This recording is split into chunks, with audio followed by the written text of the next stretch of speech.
poster presentations after this. There'll be oral presentations this afternoon given by our most senior Ph.D. students. So come and support your fellow the graduate students in the department and see the amazing things that they're doing. It's really outstanding work. They truly are, I say this every year, the graduate students are the engine of the research in the department, for sure, without a doubt. Those of us on the faculty side mostly type for a living. The people actually doing the work are the grad students. And so they're the ones that keep us afloat. The fact that we've risen in national rankings is directly attributable to them, to all of you in the audience.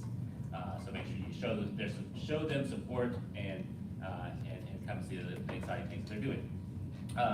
You're going to see an exciting theme today, I think. There's going to be a lot of focus on women's health today and how biomedical engineers are helping to innovate to improve outcomes in women's health. And this is a nice theme that Dr. Wallace helped put together in recognition of Women's History Month and just the fact that women's health and health tech is becoming at least well recognized as an important area that needs a lot of focus. And so you'll see that theme throughout the day. So certainly encourage you to ask questions and enjoy our graduate research day. I'll turn it over to Dr. Wallace.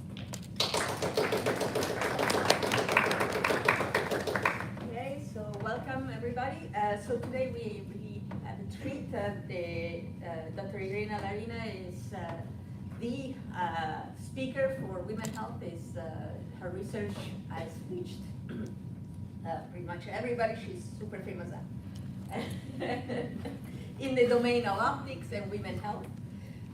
She's a professor at Baylor College in Houston, and she originally trained in physics she comes from Saratov Lab, a lab that has a university that has a long tradition of biooptics. And so Saratov State University in Russia, and then she transitioned into biomedical research during her Ph.D. that was at University of Texas Medical Branch in Galveston. And so her work bridges this big domain between physics, biology, and with the core interest in women's health. And today she will talk about primarily, I think, embryonic development and reproductive biology. She's a fellow Optica, the Optica Society, and a senior member of this BIA. And so, welcome.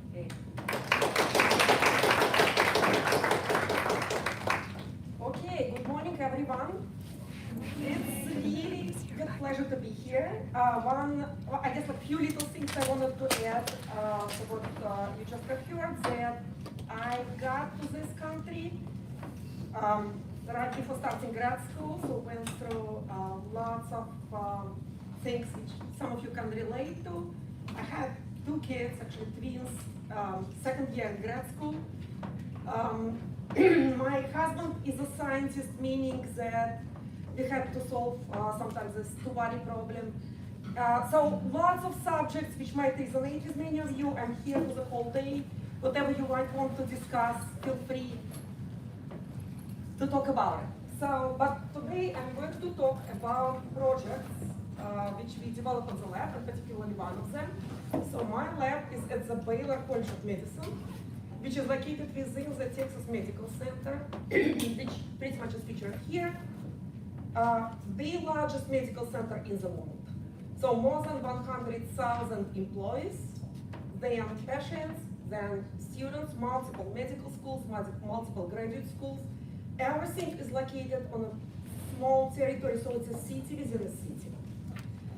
Parking is super expensive. Everything else is good. So as a result, there's very close interaction and collaboration between clinicians, between scientists of different disciplines, and between engineers in there.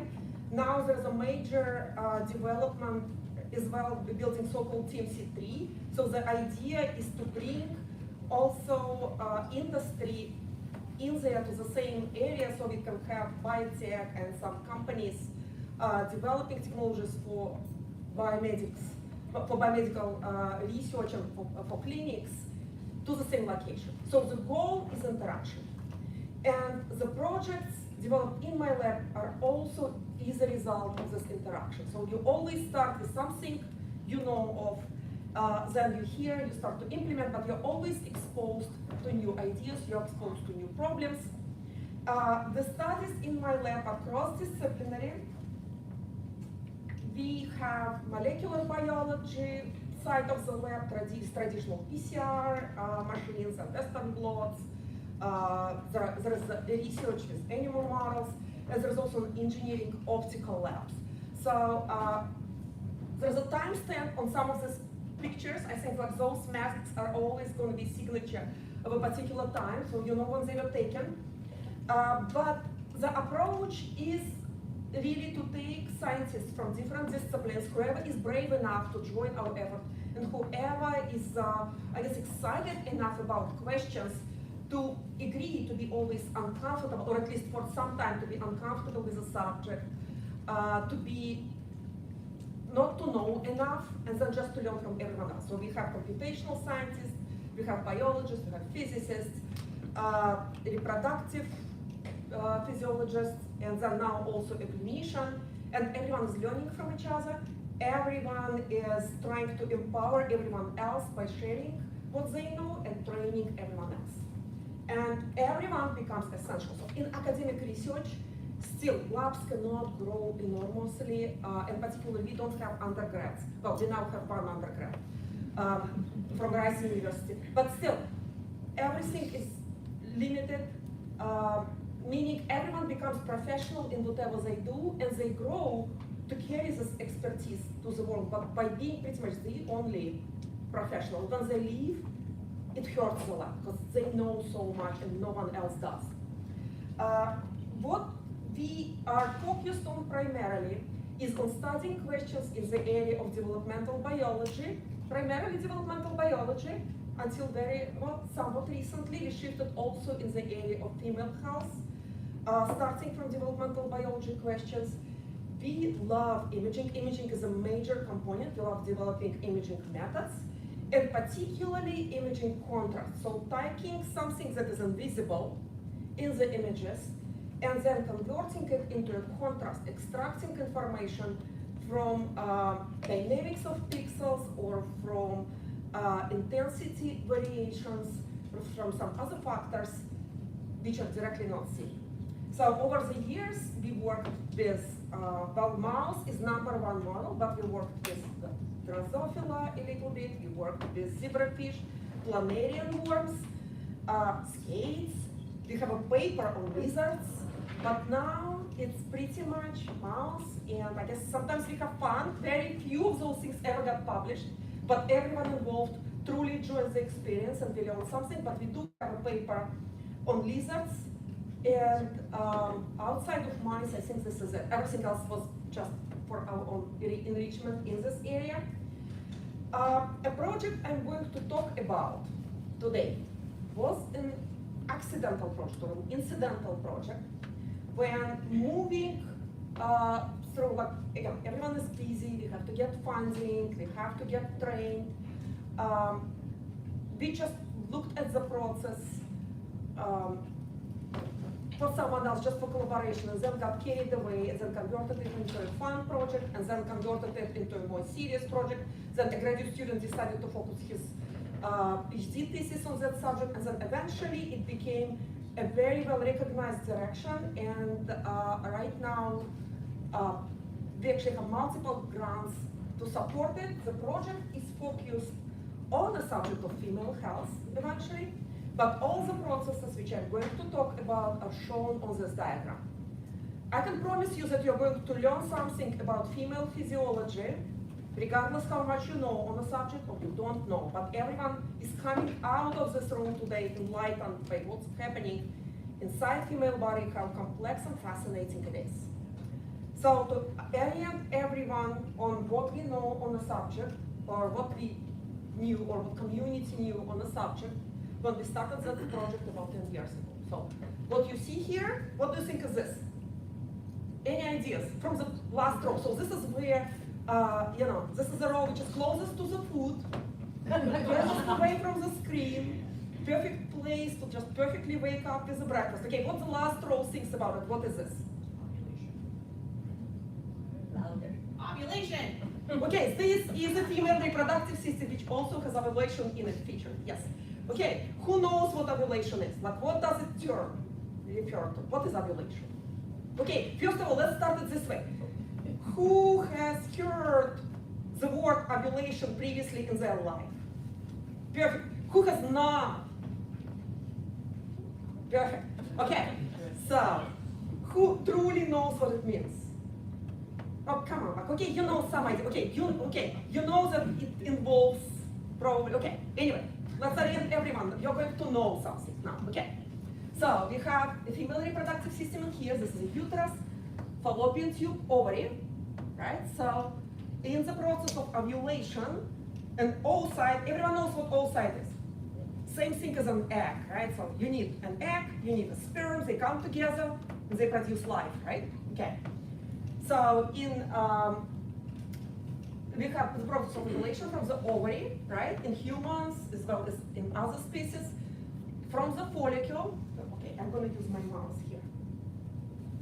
Okay, so we have here an ovary, and then there's a follicle, and from the follicle, an oocyte is coming out. It does not come out exactly to the fallopian tube. It actually comes out into periovarian space. So ovulation can happen anywhere on the surface of the ovary into this periovarian space, and then somehow magically that oocyte gets inside the fallopian tube from periovarian space, and then imagine the follicle is in here. It's pretty long distance, right? So it travels somehow.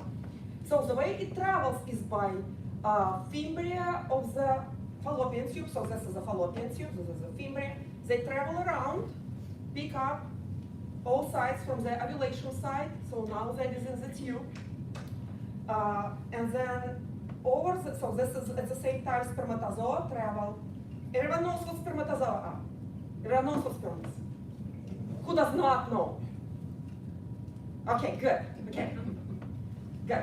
And even if you don't, but you don't want to acknowledge the fact, by the end of this presentation, you will know what spermatozoa are. Okay. So spermatozoa travels through the uterus, through the fallopian tube to the site of fertilization, which is located within the fallopian tube in here. That section is called ampulla. And then over the course of multiple days, specifically nearly 4 days in humans, 3 days in mice, we have the process of slow, very slow cell division. So we have here a zygote with 2 nuclei, one from sperm, one from egg. And then there's a first division, second division, and so on. And at the same time, the embryo is transported through the fallopian tube. So 4 days in humans, nearly 3 days in mice. The tube in humans is like that. The tube in mice is like that, 2.5 centimeters. 4 days. So the way it is transported is by cilia, which lines the lumen of the fallopian tube. So over here, the surface is covered by cilia.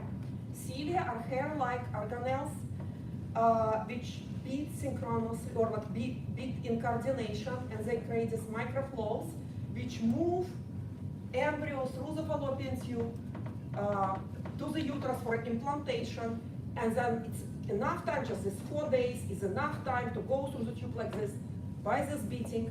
If beating is not there, so motile ciliopathies affect cilia motility, which leads to infertility, which totally makes sense, right? So you don't have beating cilia, your embryo doesn't arrive to at the right time point to the uterus. As a result, you miss an opportunity to implant. So everything is very clear. The process is very straightforward. So there is a tube, there's point A, there's point B, there's a transport function. You delete the transport function. Embryos don't implant. Everything is known. However, that's a process which happens very deep inside the body. But the processes are happening on the cellular resolution level. So we have a single but large cell, but still you have this egg, right? So it's relatively small for a cell, I guess, large cell. And we have a sperm, which is the smallest cell in the body. You could never see it. We have cilia, which are below resolution for most modalities. It makes sense, but no one have ever seen these processes. It happens deep inside the body. There are lots of assumptions in there. And then over the course of years, it was already more than a decade, as I said, starting with an incidental project, going slowly, we decided to go into that system using mouse model and try to understand what happens. At the same time, develop our imaging methods. We are engineers, we are going to build something. There are probably things to study. So what we did, over the course of this year, so I'm going to bring the latest approach, and I'm going to show you now a developing story. Part of this studies are unpublished, so I'm going to have a mix of what we did over last years as well as what's going on in the lab right now. But the way we study this process is using optical coherence tomography primarily. So that's a light-based imaging technology. By principle, it's similar to ultrasound, gives us a resolution of a few micron, imaging depth of about 2 to 3 millimeters, which is enough to go through the fallopian tube in mice and study these processes within fallopian tube, as well as peri-ovarian space. We 3D print these little chambers, which you can see, and we implant them in the body wall, so they're just like this. Disposable, single use, very easy to make. Everyone knows this way, these days that 3D printing is a very easy solution to a variety of different problems, including this one. So we 3D print them, implant them in the body wall with a single surgery, then it's covered with a cover slip and sealed in place. So we created semi-physiological environment to visualize processes within reproductive system by bypassing the skin and muscle and just getting access to the reproductive organ. Mouse reproductive system looks just a little bit different from humans. I want to orient you in advance so you know what we will be looking at. But so over here is an ovary, and over here is a uterus. And then in humans, remember, fallopian tube is long and stretched, and there is this very, I guess that's a good diagram for it. That's a present I got today. So there is a uterus and there is this fallopian tube, so which go like this, right? So there is like uterus, right? Fallopian tubes, ovaries. In mice, you still probably need the distance, but there is no space. So as a result, these 2.5 centimeters of fallopian tubes, they're all curled up and packed together, and they look like this. So as a result, ample as the site of fertilization is here, and the rest of the fallopian tube, it's curled up. And then over the course of years, we developed a whole series of methods as way to study how eggs move, to be able to track individual spermatozoa and track individual sperm as they move towards the eggs, as well as to study cilia. So I mentioned cilia. So this story is going to be about these 3 specific components. It's going to be about eggs and their movements, and eggs and embryos. It's going to be about spermatozoa, and it will be about cilia and cilia role in reproduction. And then, as we are getting closer to the end, I will show you how we also unexpectedly managed to transition into, I guess, a clinical, to facilitate this clinical translation with the potential to really impact female health based on this mouse studies. So I'm going to start with an eggs and embryos, and the same way as I started my background knowledge, I'm going to start with the process of ovulation. So what we can do with optical coherence tomography, we can visualize these processes through intravital imaging approach, which I have shown to you, but through these chambers, dynamically, volumetrically, without application of contrast agents. And what you're going to see here is a part of our recent blog. So this is an unpublished study. And unless you're listening to my talks, you can't really see it anywhere, so enjoy.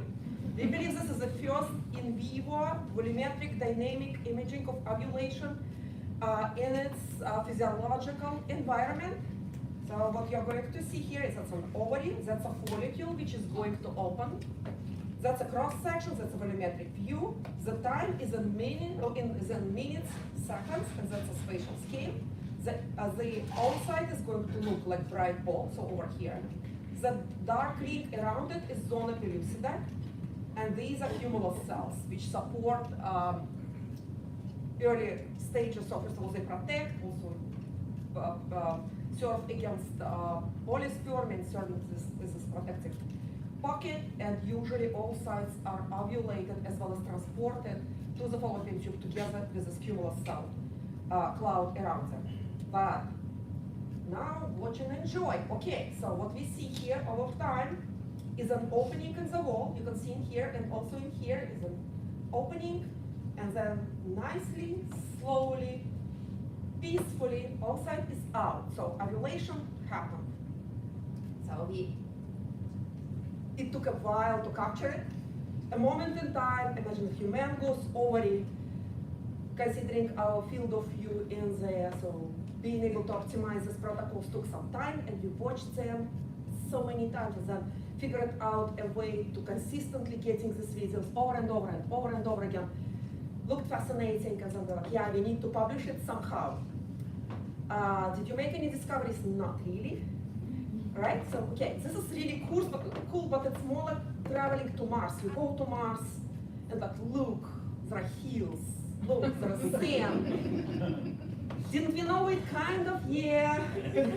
But okay, so what do? You get a process for the first time visualized. There's a definitely coolness factor, but the next thing you do, you quantify everything. And you see if something maybe is going to come out, but at least it's going to be a descriptive study. So this is what we started. At the same time, we started learning what community already knows on the subject. No one has seen it ovulating in vivo like that, but what do we know? So just for the reference, this is a study published in Nature Cell Biology right before, I guess, like a year ago and a half. So a year and a half ago, it already was published after we acquired the videos, but still, so it sets a nice understanding of where the field is right now. The paper is absolutely beautiful. The approach to investigating ovulation events was by taking out individual follicles from the ovary and then keeping them on the microscopic stage, using fluorescent reporters to visualize different processes in there, and then with wonderful resolution over the course of multiple, like 12 hours and longer, tracking these processes and watching that follicular dynamics during the ovulation. So what do we know from this kind of studies? And to put it in a context, so that's a high impact journal. These are the processes being uncovered. Pretty much, the statement is there are 3 distinct phases. So there is a follicular expansion, then there is a squeeze in there to accumulate pressure within the follicle, and then under this pressure there is a burst which creates a process of follicular rupture. So the word rupture, right? Because you squeeze, it pops out, right? And these are the processes, so that's the whole idea. So how do our data relate to it? This is where the exciting component of that study sits. So let's take a look at what happens in vivo without taking follicles out and without really growing them in that condition, but rather observing what happens in nature. So if we track the volume, so imagine the volume of the follicle, if there is a pressure in there, and then there's an opening, what's going to happen? Pressure decreases, what else? But you don't see pressure. What's going to change? So you have a balloon, right? There's lots of pressure inside. There's air inside, there's air outside, but there's a pressure inside, right? So there's lots of pressure inside. And then you make a hole in your balloon. Shrinks instantly, right? Okay, here is a question. Do you think it's going to shrink within milliseconds, seconds, minutes? Probably quick, right? Okay. So you have pressure, you have a hole. Things can come out. So if you look at the volume versus time, and then there's this moment of opening, then there is no change in size for a while. So it actually takes minutes, and over minutes, it will slowly kind of change until things happen quickly. If you look at the position of the oocyte within the follicle, then you can see that this is right before the opening. This is minute and a half after the opening. The position doesn't change. And then suddenly, 2.5 minutes later, it changes position quickly. And if we track that position, there is no change, no change, no change. then suddenly it moves. So what really happens in here, we think, is that there is indeed a squeeze. Remember how I said in that in vitro culture study? So we have growth, then we have a squeeze, then we have a rupture. In vivo, it's not exactly like that. So what we see is that we have a follicular growth, and then we have an opening, and then a minute or a minute and a half later, then there is a squeeze. So that's when the volume suddenly changes. That's when the position suddenly changes. So there is already an indication that ex vivo or in vitro cultures do not really represent what happens. And the process which causes the ovulation is not exactly a pressure. The opening is happening by some other mechanism of degrading the membrane, or probably there are some digestive enzymes involved, so there is some kind of cellular movement, but it's not exactly by pressure, it's not a rupture. So one thing I think we can introduce to the field is that the process does not involve rupture, it's a peaceful, progressive opening. Now, if you look at the opening side, then what you're going to see is that it nicely opens up on the course of a few minutes, and then very quickly closes back up, again over the course of minutes. And we kind of didn't expect things to happen that much, so quickly. So what would be even the mechanism responsible for it? Is it something similar to wound healing? Unlikely, because that process takes longer. Is it some kind of a constriction around that site which would let it close? So for some reason, reproductive biologists are really puzzled by such quick closure of the site, and then from in vitro cultures, you just don't ever have closure. It's one side process, so you just rupture, and that's it. It never comes back, so you just have this empty envelope in there. So that's already something in there. Another unexpected observation, something that was never observed in vitro, is that the oocytes are being squeezed as they're moving out. So they change their ellipticity severely. So these are very fragile cells being prepared for fertilization. Look how much deformation they experience in vivo, which they don't experience in vitro. So after we uncovered that, we start looking through the literature. Apparently, in Drosophila, oocytes are being activated by a squeeze during ovulation from the ovary. In mammals, it was never considered, never being thought to be a factor. In mammalian system, activation of oocyte is believed to be during the process of fertilization when sperm goes inside the egg. It releases a sperm-borne oocyte activation factor called phospholipase zeta-3, which triggers a cascade of events, and everyone believes that that's oocyte activation factor, but in Drosophila, it's actually linked to the process of ovulation with a squeeze. And there is even an experiment when they isolated carefully from the ovary, drop a cover slip on top, and with fluorescent microscopy, image changes in calcium, going from the poles to the rest of the egg, and even though the exact or like similar events happening in the mammalian system later on and triggered by different things, there might still be something going on here, and there might be still overlooked oocyte activation factor which we might be able to uncover because something is going on there. Why otherwise you're going to deform something fragile to such degree? So most likely some very chemical pathways are involved. So the process of ovulation itself definitely uncovered lots of things once you start to quantify. So who is a big believer in quantification?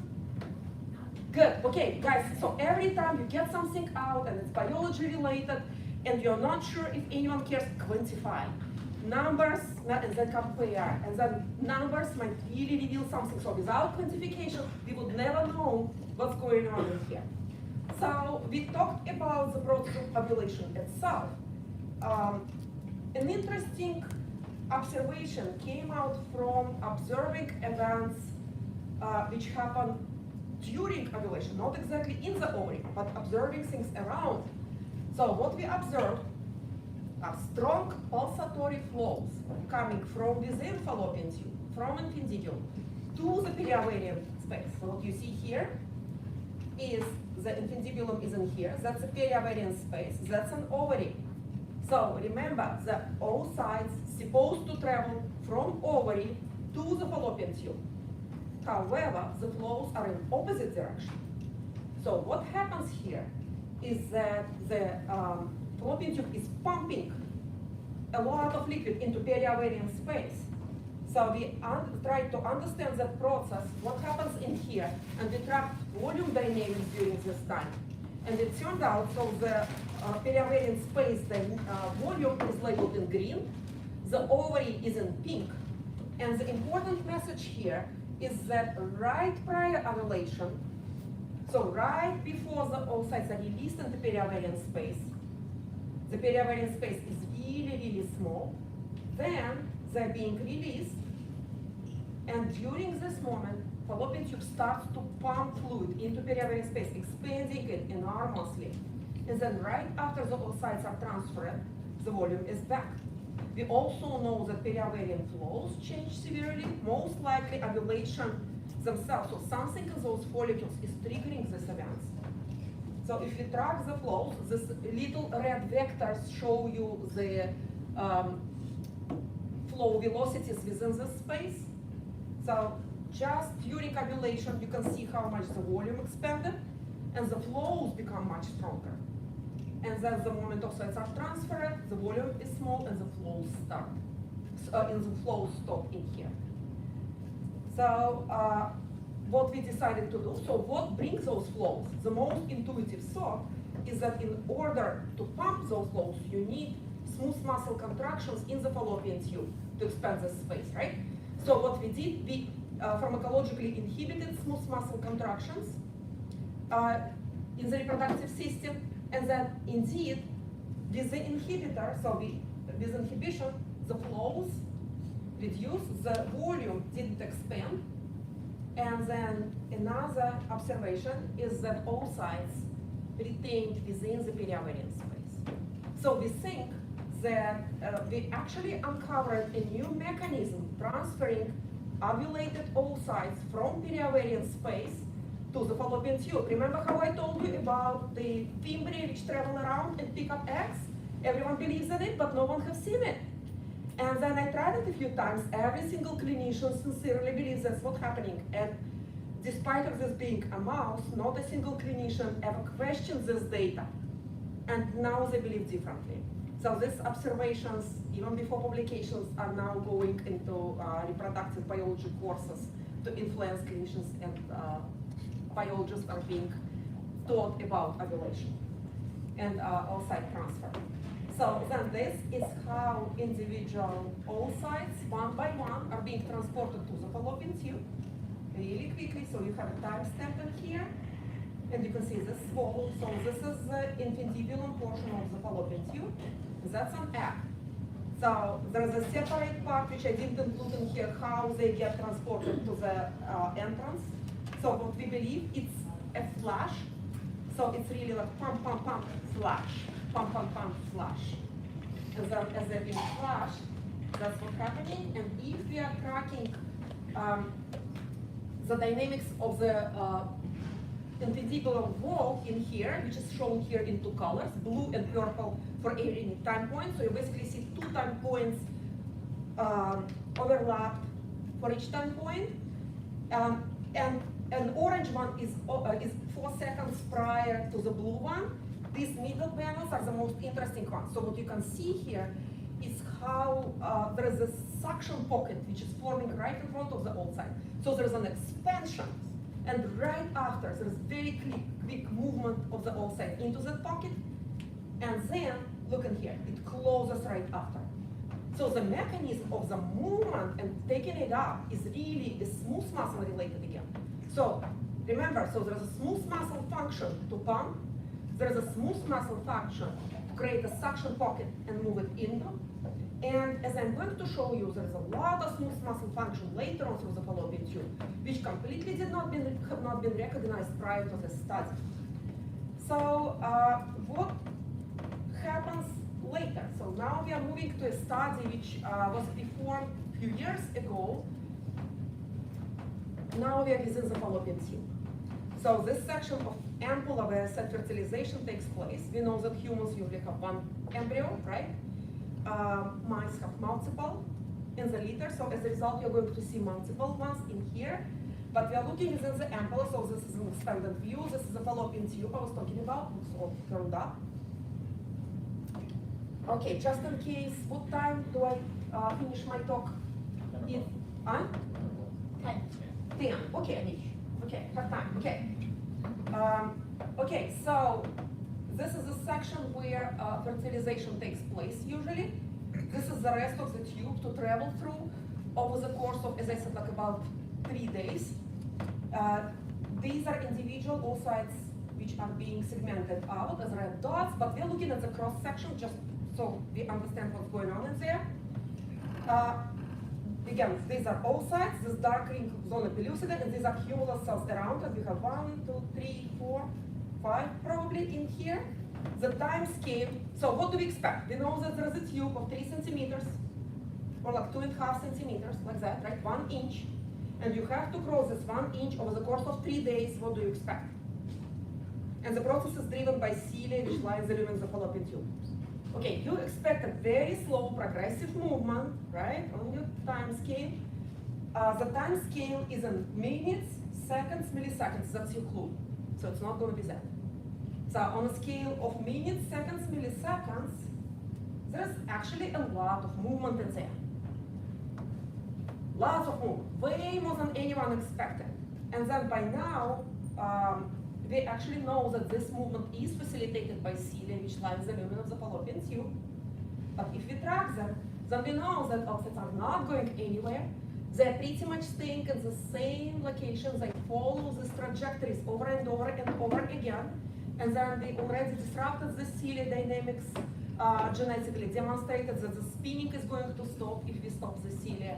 The cilia are also organized in the lumen, not radially, symmetrically to facilitate this movement. So they're covering this surface in here very densely, but barely working on this surface. So there is an opportunity to spin like this. But then how do they still move forward? And why don't they move forward? So the reason that they don't move forward is because there is a constriction within the lumen, so-called gate. No one knew it existed, but there is objectively a gate in there. And over the course of multiple hours, the gate opens to allow the oocyte to move forward eventually whenever they can pass the opening. So this gate is again facilitated by smooth muscle, which is being slowly relaxed in that particular region. Eventually, when it's open, it can progress to the next section. So not cilia as a driver, smooth muscle is a driver in this case, or at least it's not responsible for directional transfer here. It's rather the spinning action. Now, another observation, this is how embryos are being transported through the ampullary isthmic junction. So by this time, they lose their cumulus cells. So what you see here is an embryo in here. And the reason they're not touching each other is because they're surrounded by the zona pellucida. Remember that dark ring? It's still here, you just don't see it. And then we already missed it in a previous video, but then eventually like one of them is being thrown, really quickly, thrown against that gate, so over that gate, followed by the second one and so on. So there is a very fast movement, so this is on a level of seconds, milliseconds. And then whenever it's segmented out and you see it slow, it just happens. So right now you're going to see very slowed down version of it. Then every frame is a second. So there is a very fast movement forward, again facilitated by smooth muscle. Then finally we can see in this long portion, which is called isthmus, how individual embryos are flying backward and forward at very high speed on huge distances. They're truly just flying everywhere, over and over and over again. And we know that it's facilitated by smooth muscle. We disrupted it and demonstrated that doesn't happen. And, or I should say that we also looked at the mechanism by which happens. And a group of Shang Wang at Steel Institute of Technology demonstrated by now that it is so-called a leaky suction pump mechanism which is involved in this process to let them fly back and forth. So Shank was a postdoc in my lab originally, then moved to Stevens to start his own lab. Now he's already moving forward with his own trainees, and it's very, very well established group, but they also made lots of discoveries on that subject. So to summarize this part, I guess it's obvious that there is not much directional, smooth, nice movement forward. The system is extremely complex. Smooth muscle plays very important role through these regions, and this role is very different through different regions. And now looking at specific mechanisms involved, looking at specific regions, in there can give us an understanding on how particular dysfunction of smooth muscle can lead to embryo retention or infertility, to explain a variety of different infertilities which are not understood at this point. So now we are moving to the second component, also fascinating cell in the body. Everyone still believes that they have heard about sperm before, right? Okay, so we all know what it is. So there's an egg, player number 1, there's a sperm, player number 2, egg, the largest cell in the body, sperm, the smallest cell in the body, super small, but absolutely fascinating. So they act as an organism. So there's no even much of a gene expression in the egg. Everything is very condensed. Cell is really small. They move, they respond to flows, they respond to temperature, they respond to chemical gradients. They can move from slow moving stream to the faster moving stream, orient themselves against the flow to navigate it. Absolutely fascinating. So can we see them? No one has seen them inside the fallopian tube. We can study them in vitro. You take millions, and then you take some of them and you assume that 1 out of a million is representative of the whole population, but is it or it's not? We don't necessarily know. We can make assumptions, but we don't know. So if we do these experiments in vivo, we can check if they can make it, which ones are going to make it to fertilization site, and how they're going to behave in there. It's probably going to uncover lots of different things about the physiology of sperm-egg interaction and regulation. Can we see them? So that's a problem with our technology. Yes, but it's hard. So we can see it as a bright speck. Can you guess which one it's in here? You probably would not. It does this one. So how do we know? So we developed methods which allow us to identify spermatozoa by their trajectory. Everything else moves smoothly within the fallopian tube, but spermatozoa are actively moving cells. They do that. So if we track everything and we select trajectories which do that and they bypass particular threshold, then we can reliably say that this is a spermatozoa. If they are bound to epithelium, we are going to miss them. If they for some reason slow down and not moving very well, we are going to miss them. But if they are nicely moving, then we can pick them up. And then if anyone is interested, that's a publication. It has, I think, like more than 10 videos describing a variety of different behaviors. It did come with a few discoveries. Or at least it's fascinating to see what individual spermatozoa are doing at the site of fertilization. But currently there is an effort to see how life starts. So can we actually see the moment of egg and sperm coming together? And then again, it's like sending rover to Mars. We don't know if we're going to find out something new or not. Maybe it's going to be exactly as we expected, or maybe not. But anyway, seeing something for the first time is really cool. So we are optimizing the same kind of dynamic methods where we extract information from dynamics to track spermatozoa. We cannot do it by trajectory anymore, because remember that cumulus cell cloud around, it's too scattering. We can't connect dots anymore to produce trajectories, but we can look at fluctuations. So by analysis of these fluctuations, what you can see here is OCT dynamic imaging. This is in vitro set fertilization, but at the same imaging parameters we can use in vivo. Then the red is structural imaging, and then there is this green signal coming from dynamic contrast, where we can track spermatozoa through cumulus cell cloud and also their movement through the zona pellucida. This is the zona pellucida, this very slow transition through the zona pellucida. That's a project I'm trying to push for some time already. We have an NIH grant to develop that study. I currently have a student who might be interested to finally push it forward. I'm cautiously optimistic about it. It's all about convincing students to do something, because you cannot force it. Yeah, I know. You have this amazing idea sometimes, so there's this amazing data.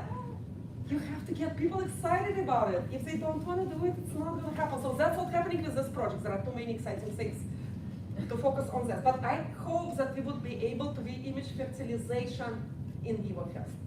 So, but then we come to the cilia. So cilia are interesting organelles. They're doing something, right? You disrupt cilia, leads to infertility. What exactly they are doing, hard to understand. It knocks them out. Still not really sure. There are some ideas, but again, you need to be able to see them. You need to be able to visualize cilia dynamics in vivo, but how? They're too small.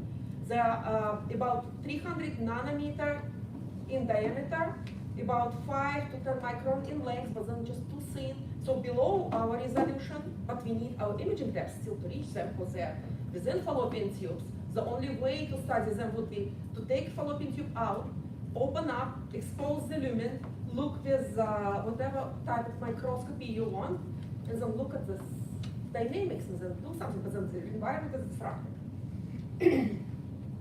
So, important things, they beat periodically with a frequency of 2 to 20 hertz. Usually what we are targeting is about 5, 6, 7, 8, 9, maybe 10 hertz beat frequency. And that's what we are after. Even though they're too small, and even though they're below our resolution, they move. And whenever they move, they can create fluctuations. And as they create fluctuations, we can detect those fluctuations.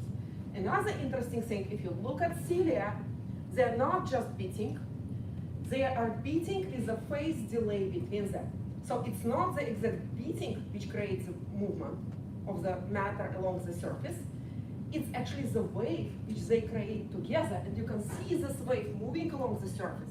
So if now the idea is to pick up the frequency of the beat, but also to extract the phase of that beat, can we study the coordination of cilia? And originally, I'm going to show you, I'm going to show you how data look. So this is a cross-section through the fallopian tube. In there, and if you look very carefully, you can see this intensity fluctuations in the lumen. So if now we perform Fourier transform analysis over time series at each pixel location, we can map and pick dominant frequency for each pixel after some filters implemented, and then we can map cilia location and cilia bit frequency on their location, despite of the fact that cilia themselves are below resolution. And then we looked at different stages, and we look longitudinally. There is, again, lots of regulation in there. And then the idea came that we need to be able to somehow extract the phase as well. And if we are to map phase on tissue, can we visualize the metachronal wave? And then the analysis, oops.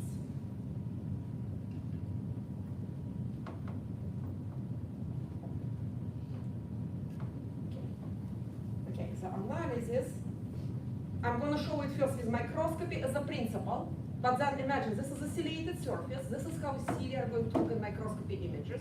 That's a slow down series, in reality they're faster. Then if we are to run Fourier analysis at each pixel and to map phase of the dominant frequency, we can see these rainbows in there which represent different phase of the cycle. So basically you can see intuitively the phase as either position up or down, which is not exactly, but for example. And then that phase drop is going to give us metachronal wave, this wave which they produce wavelengths, from which we can extract velocity. But in OCT that would be complicated, so a major, I guess, step forward was this idea that we can implement this temporal component. And if now we slide it with a sliding window over time, then we can actually visualize the metachronal wave. So now we don't have to uncover it, we can see it. And if at any location we plot it versus time, we can see the stripes. So this stripes is basically distance over time.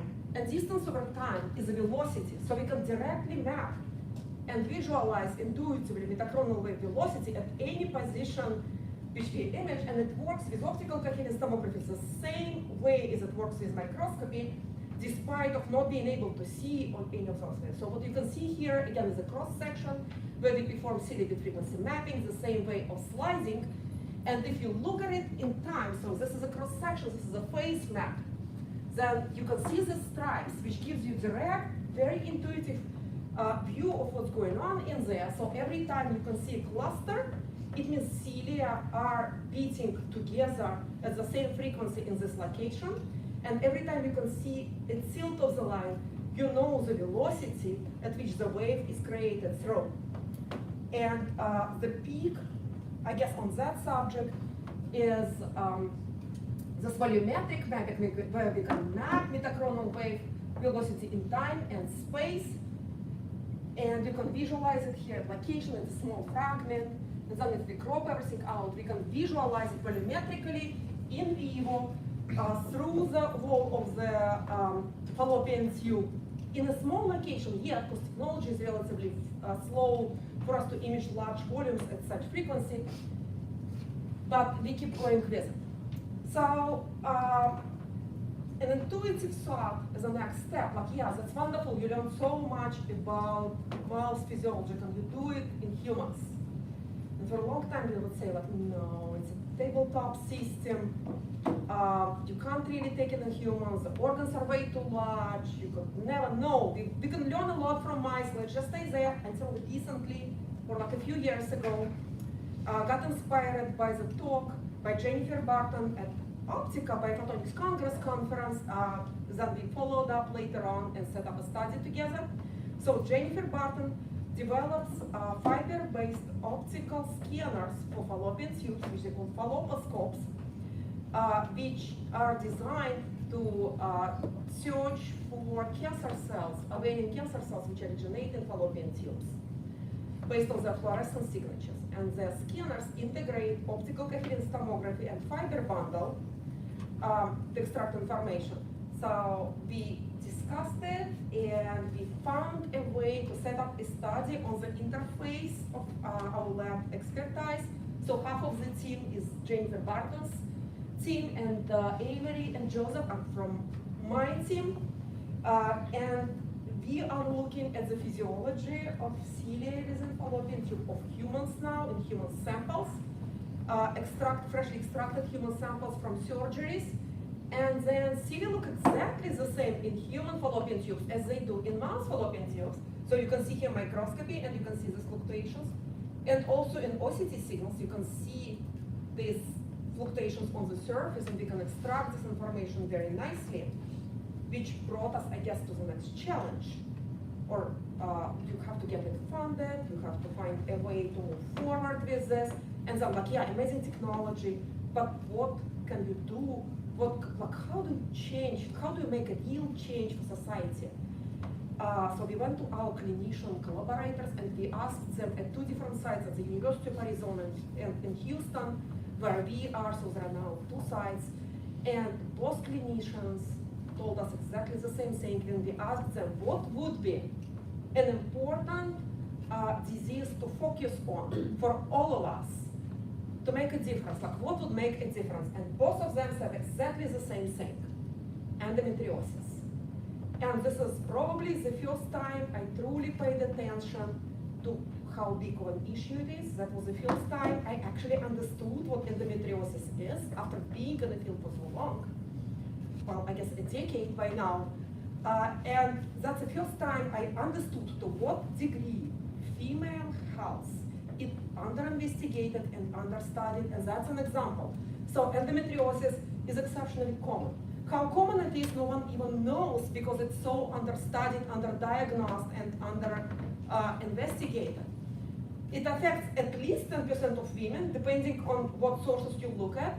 It's also significantly under, so I guess like there are some statistics which say 12% or 13% or 9%, but most likely it's way more than that because of this under-diagnostic component. About half of women with infertility have endometriosis. It's associated with severe pain, and it's considering that it is more common than any cancer type by itself. It's surprising how little we know about it. We don't know biomarkers, there's no good diagnostics, there's no good surgical assistance imaging. Diagnostic delay is about 9 years. So it also starts very early in life. If you're talking about cancer, most likely it's gonna happen later in life, but that's something that affects girls from the time they reach puberty. And then there's this regular pain in their life when some of them can't really go to school or work or anything. They have to spend time at home, or they have to be going to like ER on a regular basis. And even then they're not being diagnosed properly, and doctors don't necessarily know what to do with it outside of surgery.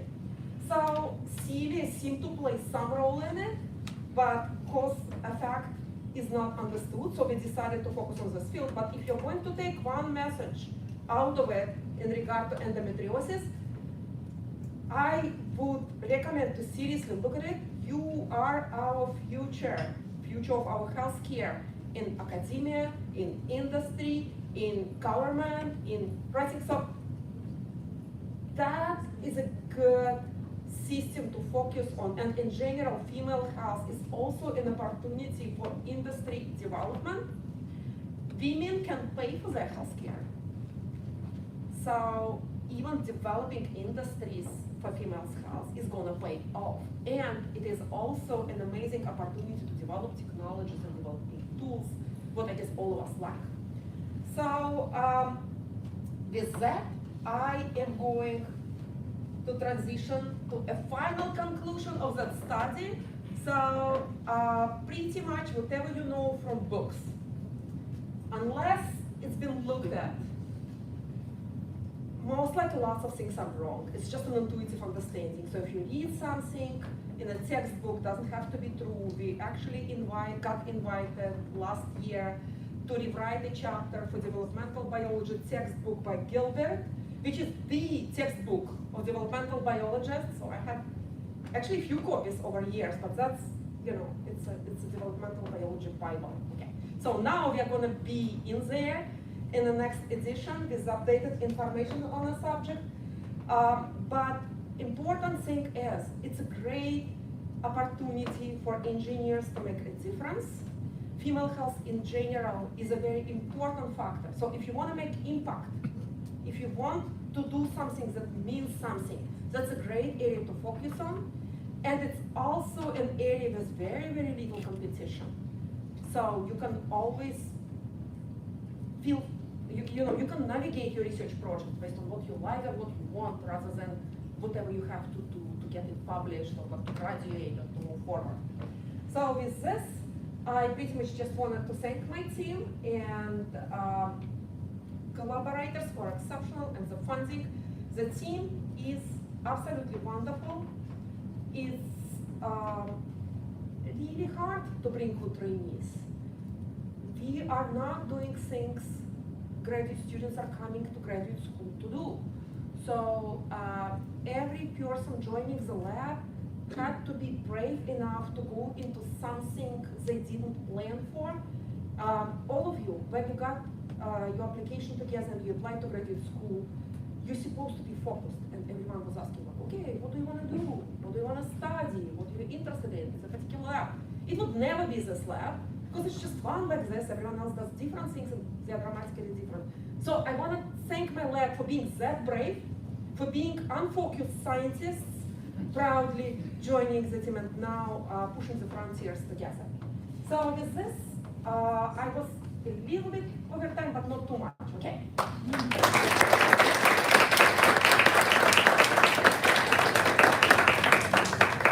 Fantastic talk. Questions from the audience? Yes. So the cartoon that you're rewriting in the textbook, right? I mean, it seems logical that that's the way it would work, right? Why do you think it is maybe more complicated? Where I mean, it's surprising that you get this in the start releasing to the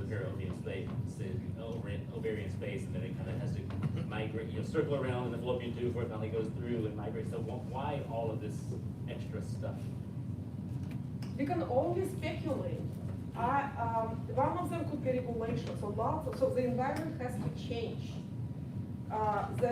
whatever molecular regulatory mechanism involved in maturation maybe would depend on mechanical factors, maybe would depend on environmental factors, maybe. So I think it's a more control. And the nature is always more complex, I guess, than what we originally would plan for. And any theory, even like in physics, you start with classical mechanics, and then you go up, and it becomes complex really quickly as you move, I guess, up. We find explanations based on what we see, and unless it's proven wrong, it's easy to believe. But if no one proven it wrong for a long time, it becomes the truth. So I guess it's not surprising that it is complex. It's just sad that none of it has been uncovered for such a long time. And I think also a message and one demonstration, how could it happen that such a fundamental process, everyone knows what an egg is, everyone knows what ovulation, well, have heard about ovulation at least. Okay, does everyone know what ovulation is now? Okay, good, you learned something. But the whole idea that the process is very much on the surface, we thought we know. How did it happen that we could just move in without any prior knowledge with strange tools and uncover so much? And the answer is because engineers have not been looking, have not been paying attention. It's out of focus. It's an uncomfortable subject, and if it's about working on cancer or fallopian tubes, it would always be for cancer, right? Because you hear about it. We even don't talk about problems, so you just don't. So yeah, anyway, long answer. You have a high tolerance for me. Has there been considerations on partnering with fertility clinics with your ovulation studies? Could be. So, well, okay, so with fertility clinics, there is an intuitive approach, you go for IVF. That's a solution for everything right now. You just super ovulate, hormonally super ovulate, women to produce lots of eggs are being collected, and then you do everything in a dish. And you completely bypass all those processes by introducing embryos later on. So fertility clinics would not be interested. Clinic is a business. I think that has to be solved on a basic science research level first to convince medicine to move along. But if biomechanics is important, one thing we can already learn from the studies to make potentially IVF better is mechanical factors. I was told that right prior to in vitro fertilization, the oocytes, remember they're surrounded by these cumulus cells, and to clear them of the cumulus cell mass, they're being pipetted out of it. So maybe there's an incidental kind of like elongation. Remember how they're being squeezed? Maybe they're being slightly squeezed, which improves success. But maybe if they are controllably squeezed, it could be way better. So IVF success is bad. But if you can squeeze them, it's going to get better. Next one, if we are to expose them to this flying back and forth, maybe we can make it better.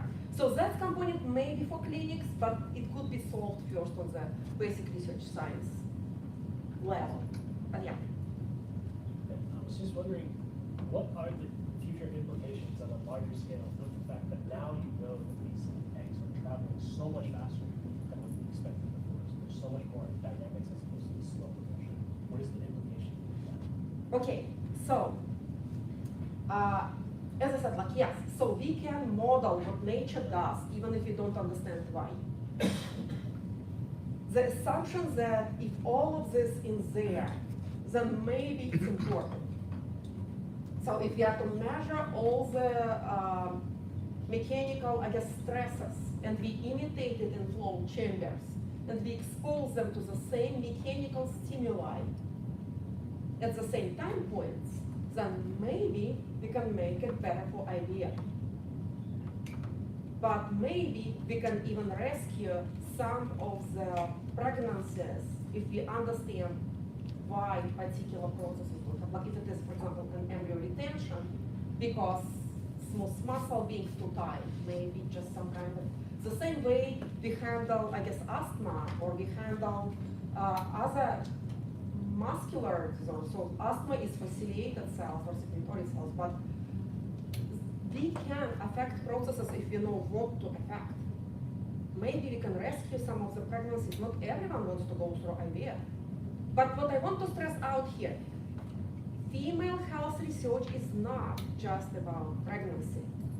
Female health research is about the whole system of organs which are being understudied, and sometimes they're being affected by pathologists and no one even knows what to do with us because it's being undiagnosed for 10 years. Okay, so yeah. So when the oocyte is being expelled from the ovary, if a perforation that it goes through isn't being created by the amount of pressure that it's using to expel it, what's creating that hole? Yeah, okay, so this is a question which comes up from time to time. And usually, like, so true developmental biologists, they all want to know what opens the hole. So we don't know. And the reason we don't know is because no one knew it happens this way. Most likely the wall is being digested by some kind of digestive enzyme. And over time. It's something to look at. There's a postdoc in the lab who is a reproductive scientist by her training. One of her interests is to understand how opening of that site happens. Yeah, you're right. If it's not pressure, what is it? Probably wall is seen by some other mechanism. Something is digesting it in there. But we don't know. Okay, follow up to that. What is the material? And what is that? Is it thinner cellular layer? What is it? Okay, so that postdoc would give really professional answer to this. I guess usually, here as a lab, we have all the answers. Okay. No, collagen is there. So ovary does have collagen in there. There is extracellular matrix. There are different cell types in there. Ovarian cellular composition is very well established.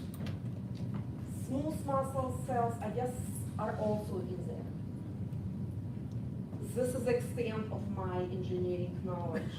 But as I said, but as a lab, we would nail it. That's good. All right. Any more questions? The speaker is going to be around all day, so if you want to talk about other things like this type of research and her career, please reach out, come and see her. She's going to be around, right? Yeah. So, and again, yeah, there was a time in my grad school career when I seriously considered quitting. So anyway. No, I don't anymore. All right, thank you.